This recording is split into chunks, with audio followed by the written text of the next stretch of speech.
sobre aquellos fenómenos que ocurren en ese proceso de la filtración glomerular.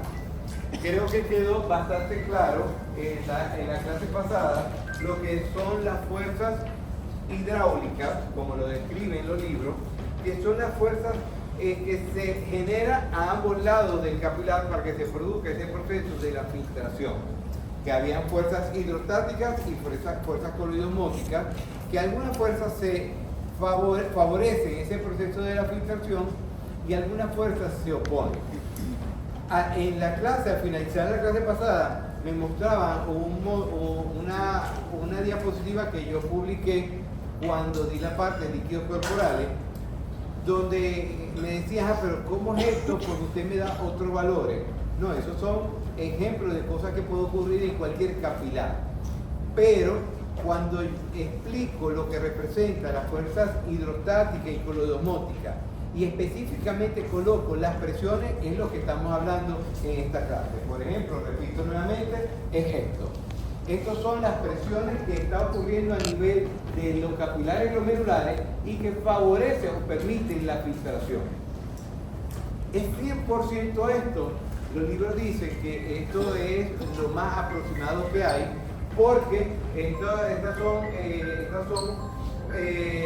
son mediciones que se han hecho en estudios en animales, en ratones, en otros animales, que han permitido poder estimar, ¿ok? Y acercarse a las presiones que ocurren en el capilar glomerular para que favorezca la filtración, ¿ok? Entonces, aquí simplemente volvemos a explicar el glomérulo, arteriola aferente, los capilares glomerulares, la arteriola aferente.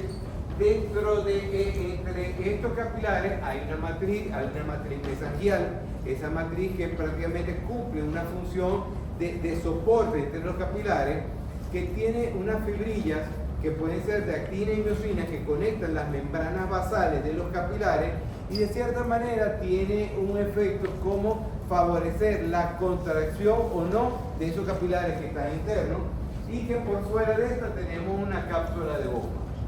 Que existen, para que se produzca este proceso de la filtración, existen fuerzas que van a favorecer y unas fuerzas que van a oponerse. Y cuando hablamos de esas fuerzas que se oponen y favorecen, tenemos que hablar siempre de las fuerzas de Starling. Hay unas fuerzas que van a favorecer y unas fuerzas que se oponen.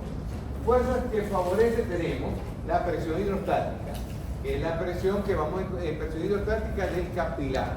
Por eso que es importante, hasta en preguntas de examen, yo les puedo hablar de esto y les puedo preguntar presión hidrostática y coliosmótica, pero tenemos que ubicarnos de dónde es. Presión hidrostática del capilar o presión hidrostática coliosmótica o del espacio de Bowman. Y dependiendo del lugar, vamos a saber si favorece o no. La presión hidrostática del capilar glomerular es de 60 milímetros de mercurio, es una presión que permite, si yo estoy en este lado, es una presión que va a permitir el paso de este líquido a este compartimiento, ¿okay? Es una presión sencillamente que favorece. Entonces, tenemos una presión oncótica, que es una presión oncótica, pero del espacio de Bowman. Es la presión oncótica del espacio de Bowman.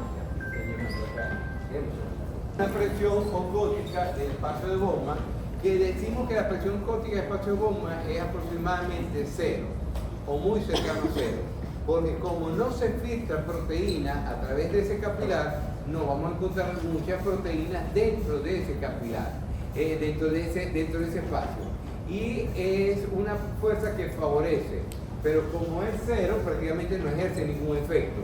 Pero una fuerza que favorece, porque una fuerza que si yo estoy aquí en el espacio de Bowman, yo empieza a aumentar el nivel de proteína en este espacio de Bowman, voy a jalar, voy a arrastrar agua de este compartimento a donde estoy yo. Pero como es 0, prácticamente no representa una verdadera fuerza, pero es una fuerza que favorece. Tenemos fuerzas que se oponen. ¿Fuerza que se opone a qué? A que se filtre el líquido en esos capilares. Tenemos una presión hidrostática del espacio de Bowman, ¿ok? Una presión hidrostática, que la presión hidrostática del espacio de Bowman, ¿por qué se opone? Porque si este es el capilar, este es el espacio capilar, esta línea representa la membrana, y este es el espacio de Bowman, Este espacio, este líquido que está aquí, es una fuerza que va a empujar, va a tratar de atravesar esta pared hacia el otro compartimento.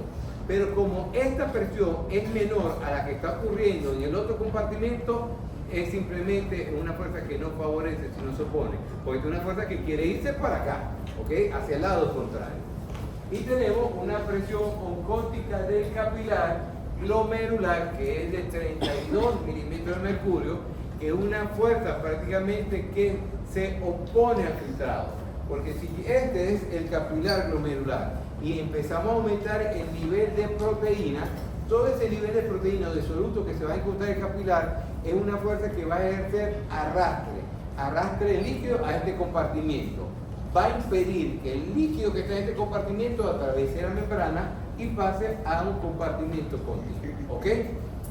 Aquí vemos que hay ciertas características con las que va a depender cada presión. Por ejemplo, la presión hidrostática, que es la más importante y es la que va a depender de este filtrado, pues recuerden que es de 60. Yo le había dicho en la clase anterior, por ejemplo, si nos vamos a la clase anterior, habíamos dicho que la sumatoria de todo esto da una presión neta de filtración de positivo de más 10 milímetros de mercurio y está determinada por la presión hidrostática, que quiere decir que de todas las presiones que vamos a encontrar a ambos lados del capilar, la que va a determinar principalmente ese filtrado es la presión hidrostática del capilar glomerular. ¿Quién determina esta presión hidrostática del capilar? Primero, la presión arterial. ¿Ok? La presión arterial. A mayor presión arterial, ¿ok? Que quiere decir, si hay mayor presión arterial, quiere decir que hay mayor volumen, mayor presión. A mayor volumen, mayor presión arterial, va a haber mayor presión hidrostática, porque va a haber entonces mayor flujo, mayor líquido que está llegando hacia esos capilares. Segundo, aquí viene la otra cosa, la resistencia de las arteriolas aferentes y eferentes. Por ejemplo, imagínense que tengo, esto es una arteriola. La arteriola aferente, tenemos el capilar glomerular y tenemos la arteriola eferente. Si esto está aquí, si esto está aquí, pasa esta arteriola aferente, pasa el líquido, ese líquido llega al capilar glomerular, me aumenta o me favorece la presión hidrostática y esta es la arteriola eferente. Esto es algo que está funcionando normal. ¿De qué manera la resistencia arteriolar aferente y eferente me puede modificar la presión hidrostática? Imagínense que esto está así todo de manera continua. Pero si yo le digo que esta arteriola aferente se contrae, entonces yo puedo hacer esto.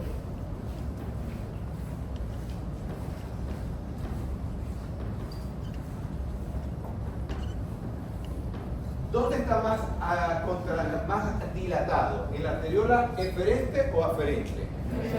La dilatado o abierto está la arteriola eferente, está abierto. Pero miren entonces cómo está la arteriola aferente, está disminuida, ¿sabes? La luz de esa arteriola eferente está disminuida, está contraído. ¿Cómo creen ustedes dónde está ocurriendo mayor paso de líquido al capilar glomerular? ¿En esta que está abierta o en esta que está cerrada? ¿En cuál? En la que está abierta. Aquí está pasando mayor líquido, lo que quiere decir que al contraerse o al aumentar la resistencia de la arteriola aferente, ¿cómo va a ser la cantidad de líquido que va a entrar al capilar glomerular? Va a estar disminuida. Y si esto va a estar disminuido, lo que está ocurriendo en el capilar glomerular, ¿cómo va a estar la presión hidrostática? Va a estar aquí entonces una presión hidrostática disminuida. O sea, lo que quiere decir que cambios en la arteriola aferente y eferente me va a modificar la presión hidrostática. Otra cosa puede ocurrir, que yo tenga la arteriola aferente normal, tenga el capilar normal y tenga la arteriola eferente contraída o aumento de la resistencia. ¿Qué va a ocurrir aquí? Al disminuir la presión de la arteriola eferente, ¿qué creen que va a ocurrir aquí con la presión hidrostática? Porque me está pasando el líquido hacia la arteriola eferente. ¿Cómo va a estar acá? Va a estar elevada, aumenta la presión hidrostática. Sin embargo, Cuando la resistencia de la arteriola eferente es severa, allí a la larga va a disminuir la presión hidrostática, va a disminuir la tasa de filtrado, y es porque de forma retrógrada reduce tanto esto cuando es severa, que llega un momento que el flujo sanguíneo renal, la cantidad de sangre que va a ir entrando por esos capilares, va a estar disminuida por un aumento de la presión de forma retrógrada. Pero así como va a estar disminuida el flujo sanguíneo renal, pero igualito aquí se está filtrando y llega entonces a comprometer todo lo que está ocurriendo aquí a nivel del capilar. Segundo, esto por una parte. La presión cótica, el espacio de bomba, está determinada simplemente cero porque no atraviesa el capilar, no pasa proteína al interior al espacio de bomba. A veces pueden escaparse pequeñas cantidades de proteínas, pero como no genera una fuerza, es una presión cero. Segundo, presión hidrostática del espacio de bomba. Prácticamente esa presión hidrostática del espacio de bomba está determinada, el principal factor, por las proteínas plasmáticas. A mayor cantidad de proteínas plasmáticas, esa no. La presión hidrostática del espacio de bomba prácticamente va a estar en poca, ¿ok? Y va a estar determinada por la cantidad de líquido que ciertamente va pasando del capilar glomerular al interior. Si aumenta la presión hidrostática, disminuye el filtrado glomerular, y si disminuye la presión hidrostática, aumenta el filtrado glomerular. ¿Qué quiere decir esto? Aquí tenemos arteriola eferente, capilar glomerular y arteriola eferente. Fuera de esto, yo tengo que tener una presión hidrostática que tiene que ser de 18 milímetros de mercurio. Una presión hidrostática. Si aumenta la presión hidrostática aquí, que quiere decir que aumentó la cantidad de líquido en el espacio de bomba, puede llegar a superar lo que está ocurriendo acá y me va a afectar o me va a disminuir el filtrado glomerular. Si la presión hidrostática de aquí está disminuida, quiere decir que la presión hidrostática de aquí va a ser mucho mayor y va a favorecer el filtrado. De esta manera puede modificar la presión hidrostática, lo que está ocurriendo fuera o en el espacio de bomba, puede modificar el filtrado del capilar glomerular. Vuelvo a explicar. Recuerden que hay dos presiones hidrostáticas, del capilar y del espacio de bomba. Para que se produzca el filtrado del capilar al espacio de bomba, la presión hidrostática del capilar tiene que ser mayor. ¿Ok? Tiene que ser mayor. Si aumenta la presión hidrostática del espacio de bomba, ese filtrado no se va a producir fácilmente, porque ¿qué me va a generar un freno? Recuerden que el líquido va de un lugar de mayor cantidad de líquido a un lugar de menor concentración de líquido. Pero si esto aumenta, ¿ustedes creen que se va a producir fácilmente ese filtrado? No se produce, entonces disminuye. Si disminuye la presión hidrostática en el espacio de bomba, que es la periferia de esos capilares, favorece el paso del líquido del capilar hacia el espacio de bomba. Y por último tenemos la presión cótica del capilar glomerular. La presión cótica del capilar glomerular está determinada simplemente por la presencia de proteínas, de la proteína plasmática, la proteína que vamos a encontrar en la sangre. A mayor cantidad de proteínas plasmáticas va a haber entonces mayor presión cótica y va a generar más fuerza de arrastre para evitar el paso de líquido o oponerse al filtrado glomerular. El aumento de la presión cótica ciertamente disminuye el filtrado glomerular. Es decir, si yo estoy en este compartimiento que es el capilar y nos juntamos más personas acá, que cada uno seríamos una proteína, vamos a impedir todo el paso de líquido de este compartimento hasta este compartimento. ¿Por qué? Porque aumenta la presión cótica que está ocurriendo en el capilar. ¿Y qué lo va a determinar? Simplemente la presión, la proteína plasmática. Hay otras cosas que ocurren. Delegado, ¿quién está en mi delegado? El borrador, los marcadores, estas cositas que necesitamos, por favor. No sé, más marcadores, más borrador. Aquí me va a dar una toalla sanitaria, vamos a ver. Perfecto, esta es una belleza de delegado, gracias. Gracias. No, pues a mí me dieron toallitas húmedas, papel sanitario. Yo pensé que me podían dar otra cosa, ¿no? Pero bueno, en fin, aquí estamos.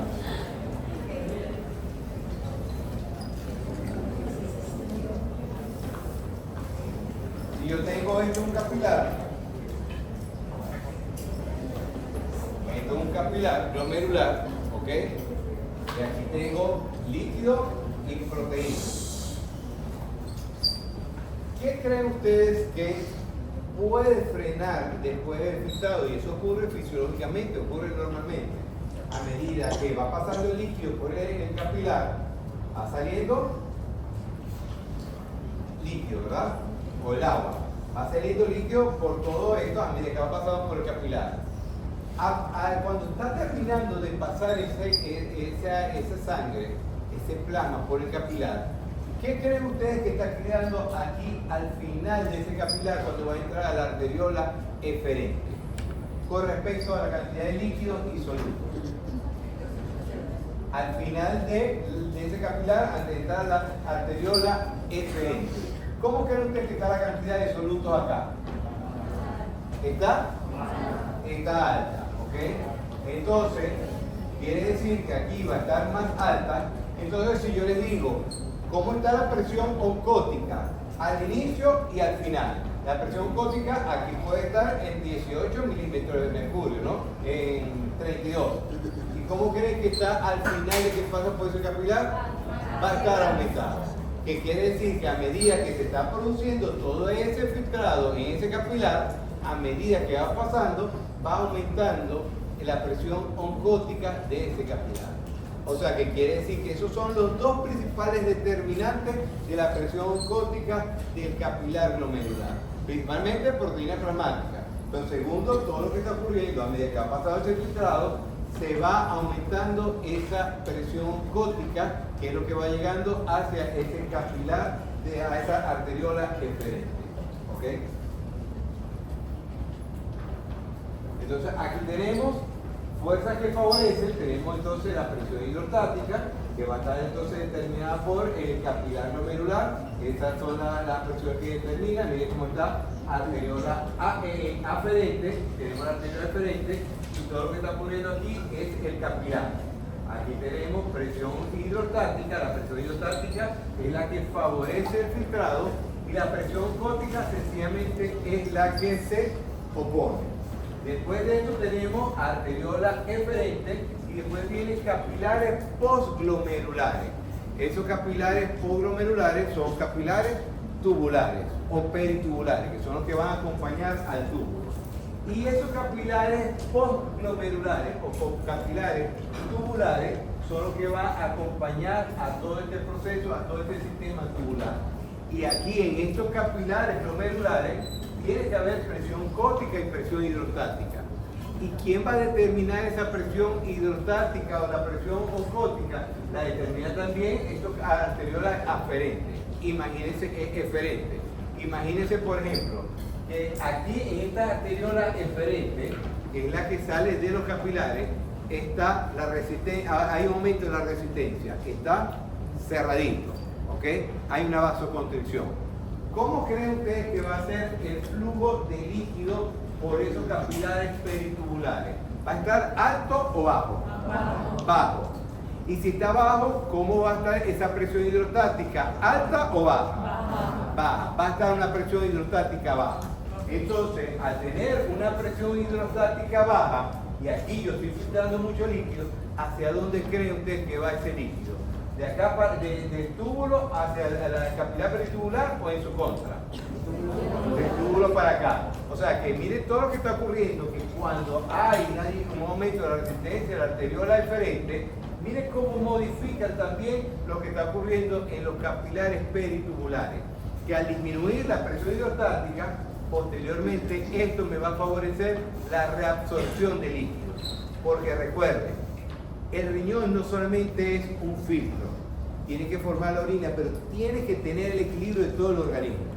Porque si solamente sirviera como filtro, se va a filtrar 180 litros diarios. Pero si no ocurriera lo más importante, que es esta parte de poder absorber ¿ok? Lo que necesita y poder excretar lo que no necesita, orinaríamos litros y litros y litros de líquido por la orina. Pero es la parte más importante de todo esto, lo que ocurre después de estos capilares. Porque se filtró todo, pues yo tengo que empezar a recoger todo lo que el cuerpo necesita. Entonces, toda esta arte, también lo que ocurre en la arteriola eferente, me va a producir modificaciones a nivel de todo lo que está ocurriendo en los capilares peritubulares. ¿Cómo cree usted que pueda estar esa presión oncótica si esto está ocurriendo? Mire, se filtró todo, se filtró tanto líquido que la presión oncótica, como ustedes me lo dijeron, al llegar a la arteriola eferente estaba elevada porque se filtró mucho. Entonces esa presión oncótica va a pasar por esos capilares peritubulares, aumenta esa presión oncótica y una presión hidrostática que está disminuida y va a favorecer sencillamente la reabsorción. Es decir, aquí le estoy diciendo todo lo que está ocurriendo tanto en los capilares glomerulares y en los capilares peritubulares, donde en los capilares peritubulares la presión hidrostática va a estar disminuida y la presión oncótica, como se filtró todo, gran parte, a nivel de los capilares glomerulares, está aumentada y favorece simplemente el proceso de la absorción. Entonces, esto está determinado, la presión hidrostática está determinada entonces por la presión arterial. El aumento de la presión arterial va a aumentar la presión hidrostática y al aumentar la presión hidrostática me aumenta el filtrado glomerular. La resistencia arteriola aferente y eferente. De la aferente, el aumento de la resistencia disminuye la presión hidrostática y disminuye el filtrado glomerular. Recuerden, aferente es la que está antes del capilar. Si aumenta la resistencia, que quiere decir que se cierra la luz de ese vaso, va a entrar menos líquido al capilar y al entrar menos líquido la presión hidrostática disminuye. Y al disminuir la presión hidrostática, ¿qué es lo que ocurre? Va a filtrarse menos. ¿Ok? Es lo que quiere decir ahí. La resistencia arteriolar eferente. El aumento de la resistencia de la arteriola eferente aumenta la presión hidrostática y aumenta el filtrado glomerular. Pero todo esto ocurre cuando esa resistencia es moderada. Pero cuando la resistencia es tan severa, aumenta la presión de coloidosmótica y disminuye el filtrado glomerular. Porque cuando es tan intensa o es severa, me va a afectar el flujo sanguíneo renal. Al principio me va a empezar, se sigue filtrando, pero me sigue aumentando esto, sigue ocurriendo eso, me sigue filtrando, me sigue aumentando la cantidad de solutos o de presión oncótica que está acá y no me va a estar entrando más líquido, porque hay un aumento retrógrado de la presión, lo que me va a afectar es el filtrado. Quiere decir que en la resistencia arteriolar eferente, si es moderada, prácticamente no me modifica. Simplemente me aumenta la presión hidrostática y me aumenta el filtrado. Pero si es severa, entonces aumenta la presión de capilares y disminuye el filtrado glomerular. Determinantes de la tasa de filtración. Recuerden que la tasa de filtración va a depender de varias características. Esa capacidad de filtración depende mucho de las fuerzas hidráulicas que se encuentra en esos capilares y en el paso de Bowman, es decir, depende mucho de la presión hidrostática y oncótica de ambos lados, ¿ok? Y también va a depende mucho de las características de la permeabilidad, ¿ok? Y depende mucho del área de superficie por donde se va a producir ese proceso de filtrado. Al aumentar esa capacidad de difusión, ¿okay? O esa capacidad de filtrado, ciertamente va a aumentar ese filtrado glomerular. ¿Y cómo puedo explicar yo esto? Por ejemplo, hay algunas enfermedades que me pueden afectar a muchos glomérulos, me lo empieza a dañar, me lo empieza a lesionar y no simplemente no se produce, o simplemente me puede provocar un aumento, un engrosamiento de esa capa, de esa membrana del capilar y evita ese filtrado. Mucho de eso, al afectar esa superficie o al afectar esa permeabilidad, entonces me va a afectar el filtrado glomerular. Entonces quiere decir que al aumentar esa capacidad de filtración, aumenta el filtrado glomerular. Al disminuir el KF, que es la capacidad de filtración que tiene ese glomérulo, ciertamente me va a disminuir ese filtrado glomerular. Recuerden que ese KF, esa capacidad, depende de la presión hidrostática y colorosmótica del capilar, y depende mucho de la permeabilidad y de la superficie donde se va a producir ese filtrado. A su vez, hay muchos factores que me van a controlar todo este proceso.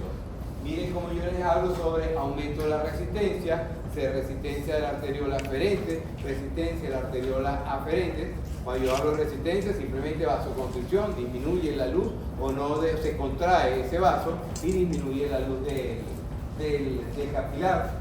Pero ese flujo sanguíneo renal va a depender mucho de la diferencia de presión y de sobre la resistencia de estos capilares. ¿Y cuáles son los capilares que intervienen más para controlar el flujo sanguíneo renal? Son las arteriolas interlobulares, arteriolas aferentes y las arteriolas eferentes. Son las tres principales arterias que van a controlar todo este proceso del flujo sanguíneo. Tenemos ciertos factores que van a modificar todo este proceso. Tenemos sistema nervioso, tenemos hormonas y tenemos autacoides. Que los autacoides son simplemente sustancias que se producen en el riñón y que tienen un efecto local, un efecto en el mismo riñón. Entonces aquí tenemos, por ejemplo, sustancias que van a ser vasoconstrictoras y sustancias que van a ser vasodilatadoras. Cuando yo digo vasoconstrictora, quiere decir sustancia que me va a producir aumento de la resistencia vascular, que es que el vaso sanguíneo simplemente se me cierre. Y al cerrarse, ¿cómo va a ser ese flujo sanguíneo a través de ese vaso? Disminuido. Hay sustancias vasodilatadoras que me va a permitir aperturar ese vaso, o sea, ese vaso sanguíneo, esa arteria en este caso. ¿Y cómo creen que va a estar ese flujo? Aumentado, ¿ok? Entonces tenemos, dijimos en la clase pasada, o en la clase cuando comencé en la antepasada, cuando hablé de la parte del principio general del riñón, que con respecto a la inervación, que tenía una inervación del sistema nervioso autónomo, que tenía una inervación simpática, pero que no tenía inervación parasimpática. Aquí tenemos inervación simpática, ¿ok? En el simpático hay catecolamina. Aquí vamos a tener tanto noradrenalina, norepinefrina, que son sintetizadas específicamente también en la glándula suprarrenal, en la médula suprarrenal. También tenemos potentes vasoconstrictores como la angiotensina 2 y la endotelina. La angiotensina 2, eso lo vamos a explicar más adelante, como el sistema renina-angiotensina-aldosterona, y esto también lo va a explicar la profesora Liliana cuando hablemos de la parte de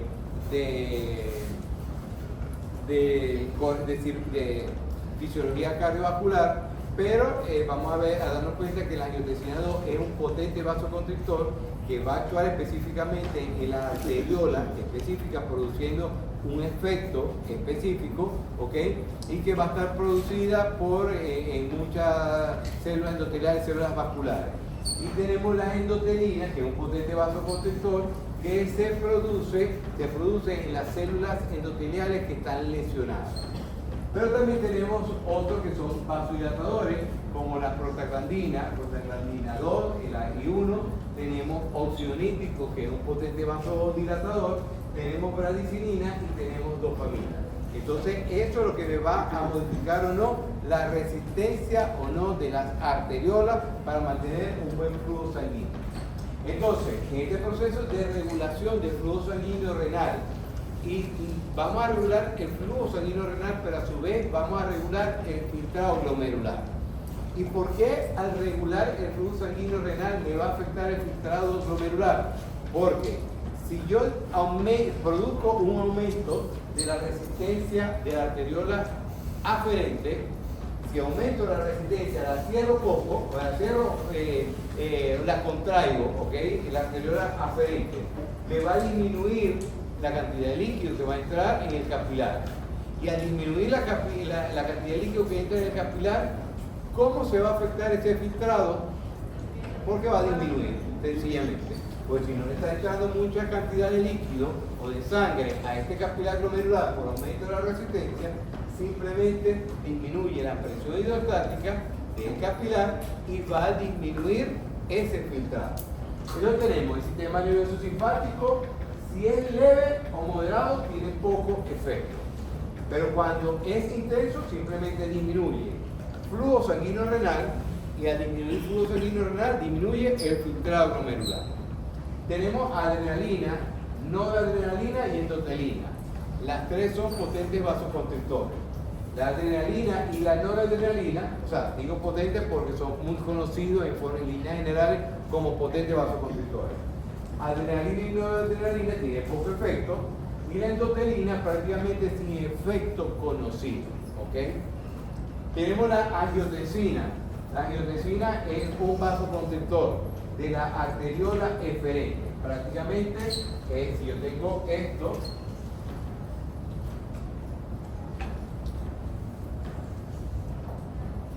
esto entendemos que es el capilar glomerular, esto es la arteriola aferente y esto es la arteriola eferente. ¿Ok? ¿Dónde me actúa la angiotensina? Es un potente vasoconstrictor de la arteriola eferente, es decir, va a hacer que esto ocurra.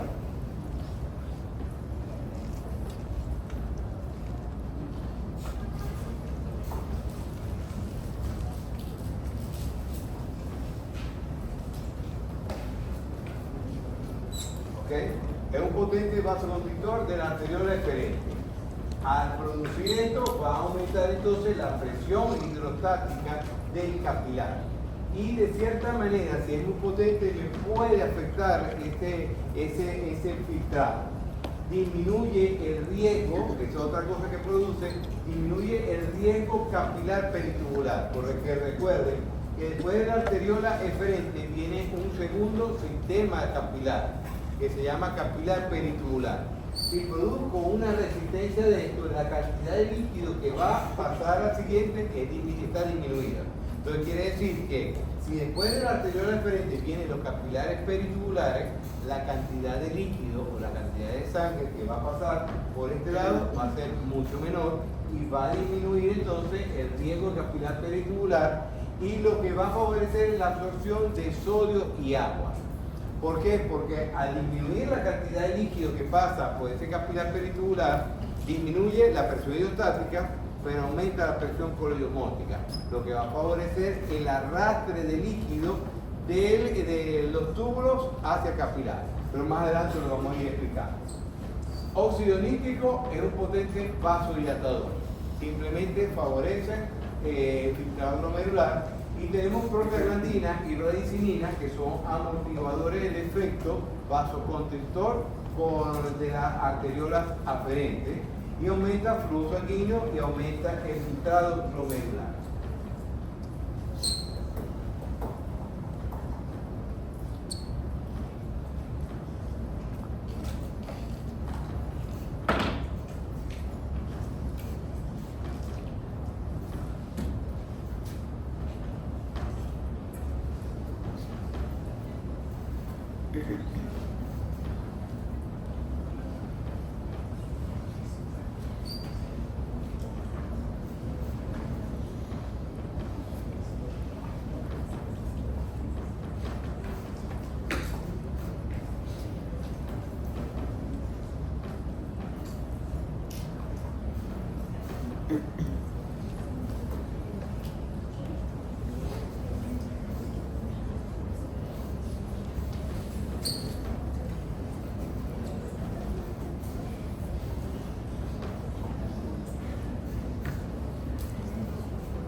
Todo lo que está ocurriendo a nivel de los capilares peritubulares. La autorregulación del flujo sanguíneo renal y la tasa de filtración glomerular, eso siempre se mantiene constante ante variaciones en la presión arterial. Entonces algo importante que tenemos que saberlo. Siempre se va a mantener una constante.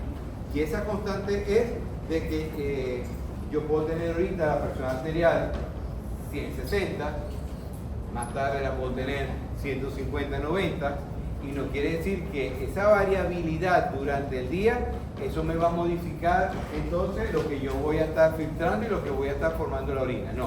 No me lo va a modificar. ¿Por qué? Porque hay un mecanismo de autorregulación que, a pesar que la presión arterial durante el día pueda ir modificándose, no me va a modificar siempre ese flujo sanguíneo renal y la tasa de filtración glomerular. Siempre se tiene que mantener constante a pesar de esto. Hay un rango de autorregulación, siempre tiene que mantenerse entre 90 y 160 milímetros de mercurio. El riñón hace los ajustes necesarios sobre la resistencia de las arteriolas aferentes, es decir, si hay, todo dependiendo de lo que esté ocurriendo a nivel sistémico, si hay un aumento de volumen o aumento de la presión, o si hay una disminución de volumen o disminución de la presión, puede ir aquí afectando las arteriolas, pero me afecta mucho la arteriola aferente, que sí, donde esto, al disminuir o aumentar la resistencia de las arteriolas, va a modificar la presión hidrostática y me va a modificar posteriormente la tasa de filtración, ¿ok? Y también se autorregula por algunos sistemas, hay algunos, como lo vamos a ver más adelante, hay algunos mecanismos de regulación túbulo-glomerulares, que lo que se detecta a nivel tubular me va a afectar en la función a nivel glomerular. El objetivo de todo esto es mantener siempre estos mecanismos de autorregulación, mantener un filtrado glomerular constante. Segundo, un control exacto de excreción de agua y solutos. Porque recuerden algo, yo no solamente necesito eliminar agua o líquido, necesito siempre, todo esto es mantener la concentración constante de todos los solutos, ¿ok? De todos los solutos. Solutos de sodio, potasio, cloro, bicarbonato, poder absorber cantidades importantes de aminoácidos, de glucosa, de todas las cosas, la fuente de energía. Es importante tener en cuenta que el flujo sanguíneo renal, y se lo expliqué en la clase pasada, tiene un flujo sanguíneo muchísimo mayor que el que tiene el cerebro. Se considera que hasta 7 veces mayor que el que tiene el cerebro. Y este proceso de autorregulación y de todo este proceso de absorción, lo que está ocurriendo acá, que ocurre principalmente en el túbulo proximal, es donde se necesita prácticamente el 95% del gasto energético, y gran parte de lo que es el aporte de oxígeno se utiliza en este proceso de absorción para mantener siempre una filtración y una tasa de reabsorción completa de todo lo que se está filtrando. Dentro de las teorías de este proceso de autorregulación tenemos una teoría miogénica. Esta teoría miogénica, que no es más que una vasoconstricción refleja al estiramiento o distensión de un vaso, ¿okay? Imagínense que las arteriolas, cuando hay un aumento de la presión arterial, me está llegando mucho volumen y me aumenta la presión, ¿y qué hace con las arteriolas? Me las distiende, me las abre, porque está llegando mucha presión. Eso me va a generar un reflejo y va a hacer que de una vez se contraiga para evitar que entre mayor cantidad de volumen de sangre, me aumente la presión y me modifique la presión hidrostática. Porque recuerden que yo tengo que tener controlado de forma constante todo lo que está ocurriendo en el glomérulo. Tengo que tener la presión hidrostática y presión osmótica de manera constante. Ah, pero ¿qué hace cuando hay un momento de la presión arterial y está llegando mucho flujo? Una de las teorías que existe es la teoría miogénica. Ah, que se está distendiendo mucho porque está llegando presión, simplemente eso me genera un reflejo y me lo va a contraer. Y en ese proceso de reflejo se considera que uno de los efectos es que ese estiramiento, esa distensión, permite la entrada de calcio intracelular, y el calcio, como lo vamos a ver más adelante en la siguiente clase, favorece, dependiendo de algunos procesos, porque hay músculo liso, favorece la contracción nuevamente y aumenta la resistencia y evita la distensión.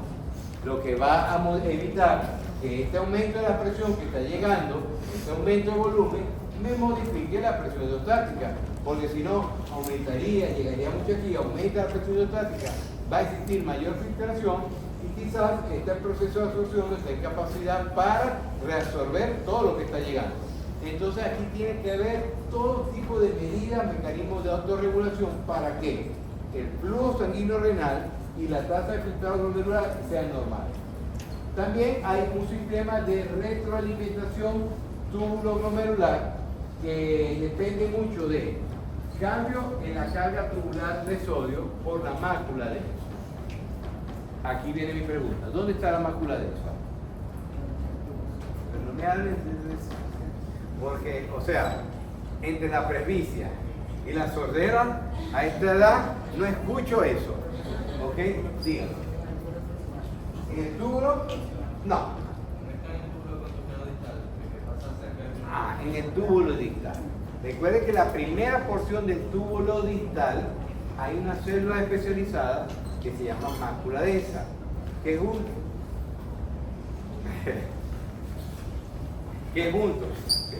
voy para allá. Aquí. Tenemos en la mácula densa, que junto con las células yuxtaglomerulares de la arteriola aferente y las células yuxtaglomerulares de la arteriola eferente, ellos forman un aparato que se llama el aparato yuxtaglomerular, que entre eso habíamos dicho que había células mesangiales. Entonces todo ese aparato yuxtaglomerular, pero específicamente la mácula densa, representa un mecanismo importante para el control del flujo sanguíneo renal y de volumen de todo lo que está ocurriendo allí.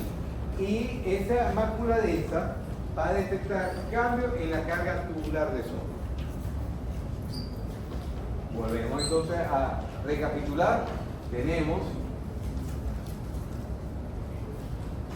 glomérulo, el espacio de Bowman, tenemos la arteriola eferente, la arteriola aferente, ¿ok? Aquí tenemos las células mesangiales, aquí tenemos esta parte, la mácula densa, que serían las células especializadas del túbulo distal, y está formado junto con las células yuxtaglomerulares de la arteriola aferente y de la arteriola aferente. Todo esto representa el aparato yuxtaglomerular. Entonces está formado por mácula densa, que está formada en la porción distal, en la porción inicial del túbulo distal, y células yuxtaglomerulares de la arteriola aferente y eferente. Este es el aparato yuxtaglomerular. Otra pregunta, las células mesangiales no forman parte de la... Se encuentra allí dentro de esa estructura, pero las importantes que forman el aparato y que van a cumplir una función importante son la mácula densa con las células yuxtaglomerulares. Pero tengo que explicar que entre eso, como por ejemplo, hay un espacio, porque puedo decir, está formado por esto y esto, pero entre esta parte están las células mesangiales. ¿Ok? ¿Cómo es este proceso de retroalimentación túbulo-glomerular? ¿Cómo lo vamos a explicar aquí?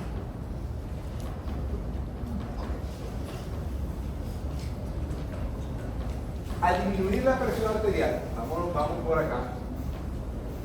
Al disminuir la presión arterial quiere decir que hay una disminución del volumen de líquido, disminuye la presión arterial. Al disminuir esa presión arterial está llegando menor cantidad de líquido a la arteriola aferente.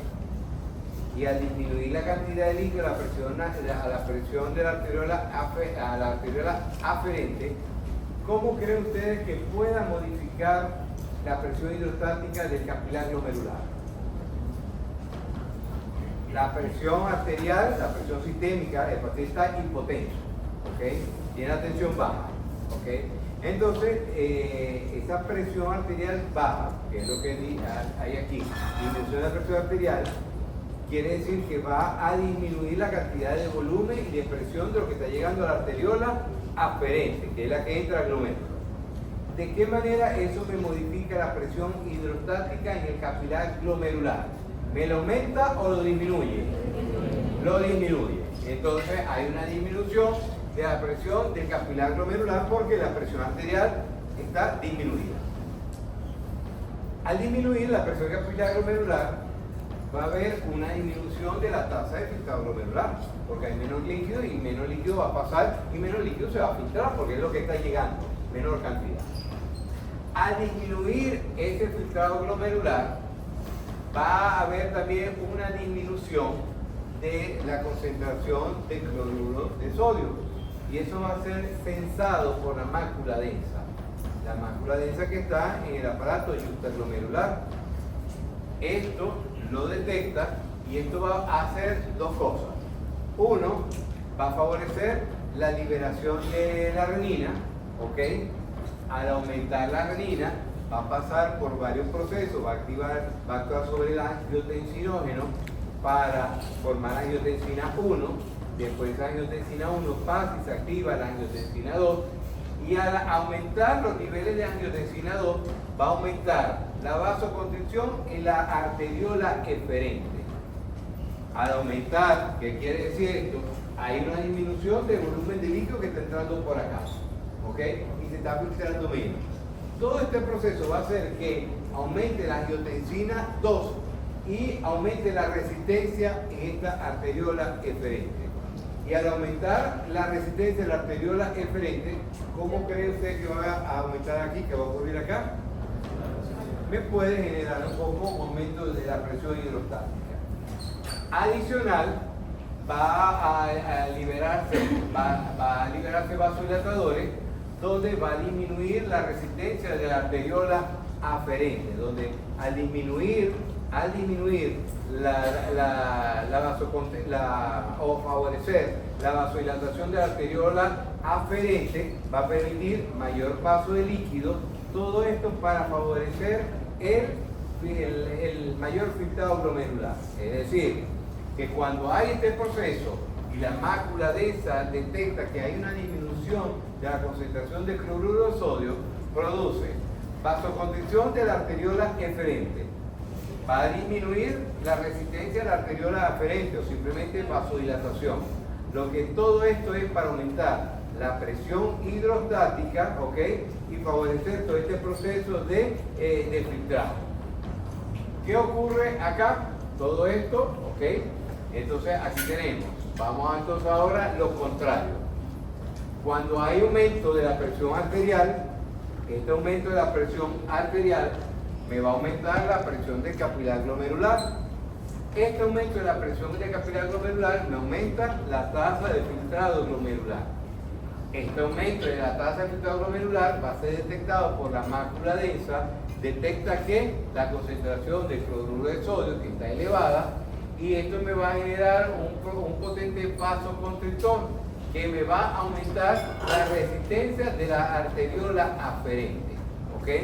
¿Por qué? Porque si hay un aumento de la presión arterial y está entrando mucho volumen, mucho líquido, está aumentando la presión del capilar glomerular, aquí yo necesito es acomodarlo todo. O sea, esto quiere decir que esto está ocurriendo normalmente cuando hay variaciones de la presión arterial durante el día.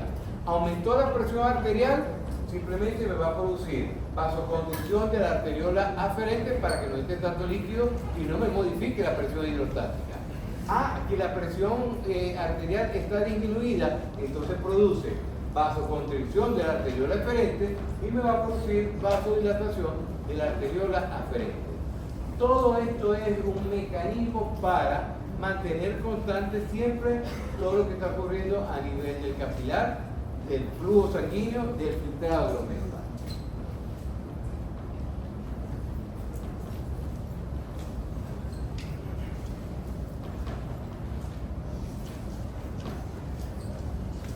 La presión del capilar glomerular debería siempre estar constante.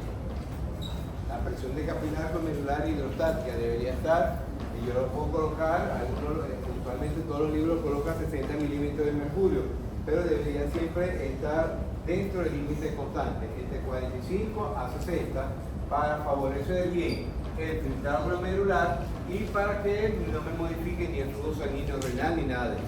Tiene que siempre estar constante, ¿ok?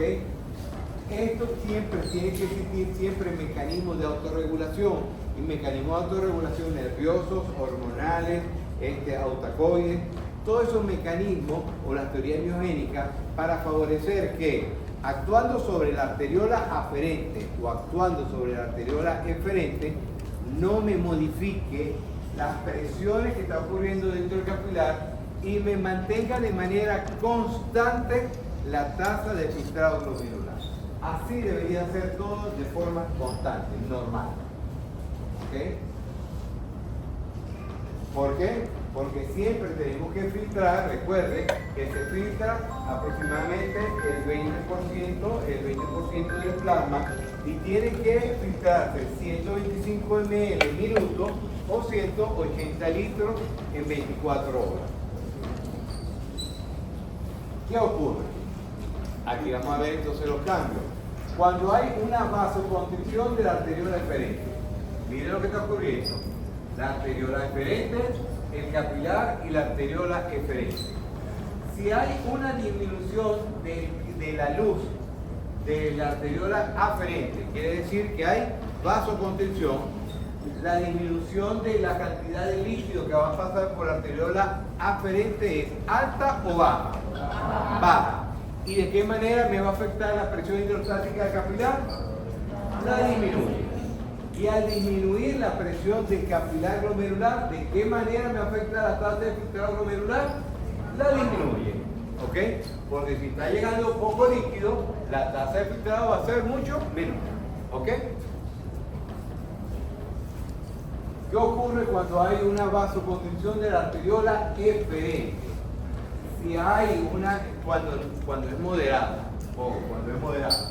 Cuando esto es moderado, la arteriola eferente, hay una vasoconstricción, miren, solamente hay un pequeño espacio por donde pasa el líquido, todo lo que está ocurriendo de forma previa aumenta. Entonces va a aumentar la presión de líquido o la presión hidrostática del capilar glomerular. Y al aumentar la presión hidrostática del capilar glomerular, va a aumentar la tasa de filtrado glomerular.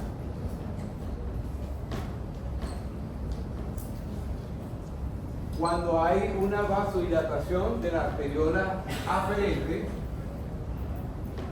simplemente aumenta, porque estamos abriendo la arteriola aferente, la estamos dilatando, me está entrando mayor cantidad de líquido, al entrar mayor cantidad de líquido a los capilares glomerulares, al aumentar la cantidad de líquido aumenta volumen y me aumenta la presión hidrostática del capilar glomerular, ¿ok?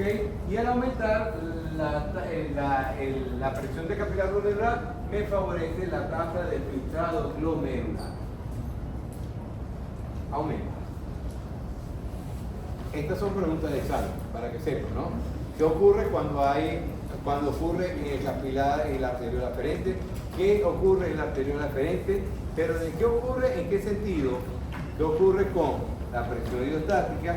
¿Qué ocurre con la tasa de filtrado glomerular? Así lo enfocamos, ¿ok? Si hay una vasodilatación de la arteriola eferente, ahora es la arteriola eferente la que está vasodilatada, ¿ok? Hay mayor flujo de líquido que está pasando por allá, simplemente la presión de capilar glomerular va a disminuir porque está tan dilatada, entendida esto, porque hay aumento de ese flujo sanguíneo, se dilata tanto que evita el mantenimiento de la presión del capilar glomerular. Entonces eso simplemente cae, y al caer esa presión de capilar glomerular por dilatación de la arteriola eferente, la tasa de filtrado glomerular disminuye.